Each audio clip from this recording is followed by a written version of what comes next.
So our next guest of Arabian Nights LGBTQ, Kero Saleib. Hello.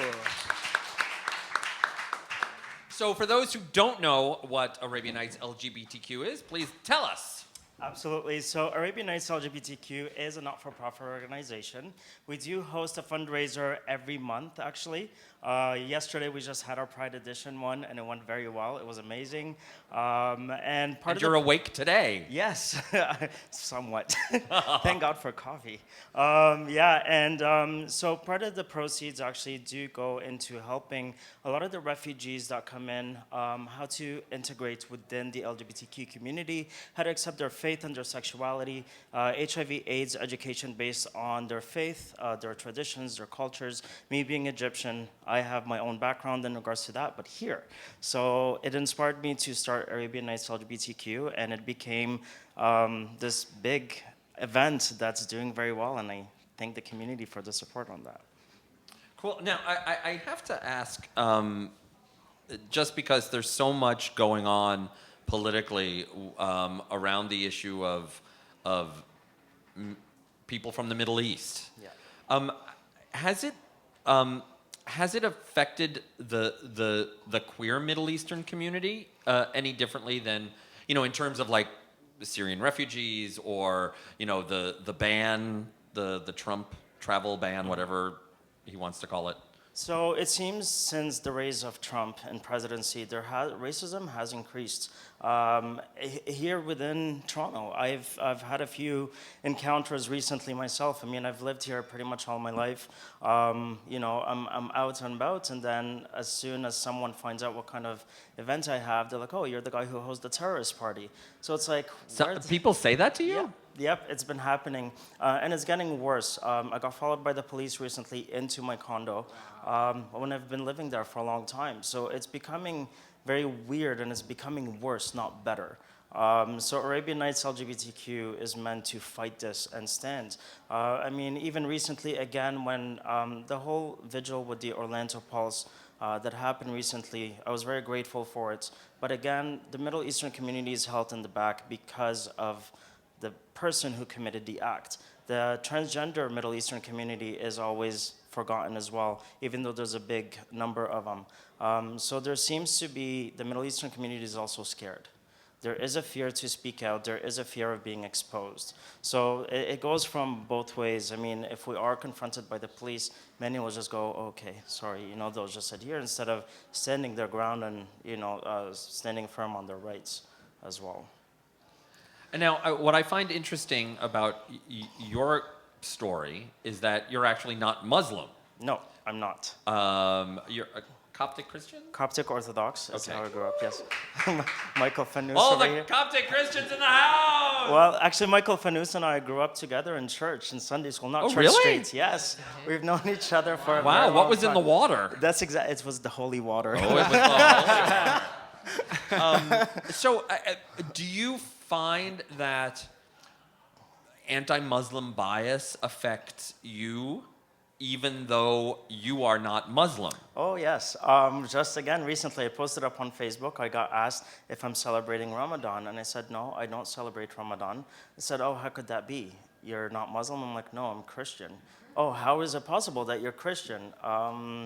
I was born into Christianity. What does it matter at the end of the day what my religion is and if I'm fasting for Ramadan or not? Even if I was Muslim and I said, yes, I'm fasting for Ramadan, what's that going to change for you? So it's very silly. And as you know, as I've spoken on previous episode when I was here, I'm an ordained Anglican priest as well. And I'll never forget Which confuses the hell out of people. Yes, exactly. So like I was living in DC at the time, and I'm literally sitting in the metro, the subway, in my full perfect black dress that a priest wears with the collar and everything. And I had that cross hanging out, and this couple saw me, like, oh, there's a terrorist in the metro, we're not coming in. So it's just, it doesn't even matter whether you're Christian or Muslim. As soon as they see someone that's, of Middle Eastern descent with a beard, that's what they assume. I just actually had a very interesting conversation with an acquaintance recently who said to me, how is being Islamophobic racist? When it comes, if you were fired from your job for being Muslim, then it would be discrimination. However, the reason why it is racism is because people associate skin color, skin tone, ethnic background to religion, which is not relevant in any way, shape, or form. Because there are non-Middle Easterners who are Muslims, there are non-Middle Easterners who are also Coptic Orthodox and other different religions. So what does it matter? Right? So this plays a huge role and something that we are trying to change and make everybody aware. Who cares what your religion is? Now, since you focus on the LGBTQ community, do you find those same biases present in our community? Oh, absolutely. Absolutely, they are. And the reason being is because, we get over 180,000 newcomers into Toronto every year. Within those 180,000 newcomers that come into the city, about 50% of them are here coming in from other countries, not necessarily from within Canada. So the educational background on LGBTQ is not given. So what happens is within that, the newcomers, there's also LGBTQ members. But we have come such a long way in fighting policies and getting our rights that we don't think we need to fight anymore. We don't need to talk about it anymore. But then you have those newcomers that come in because there is no more fights. The ignorance is associated with it. It does come with it. So the fight still has to keep going. I'm going to ask a weird question. Sure. And I don't mean to You've pit... asked many weird questions. Yeah, I know. Before. I don't mean to pit different groups against each other, but there's a lot of talk about... Black Lives Matter, relationship between the black community and the police. And I don't hear the same, and there are a lot of people who aren't black who are rallying to Black Lives Matter's side, and but I don't hear the same, I don't hear it about your community. Yes, it's a cultural thing. We keep quiet, we keep to ourselves, just go with the flow and pretend. Very often you'll find that I used to be that way. I used to try to fit in, pretend to be someone I am not to fit in, keep quiet about my emotions, keep quiet about how I feel, and just go with the flow, go with the bigger crowds. Because at the end of the day, a lot of the Middle Easterners who come in, they come in from a classist system.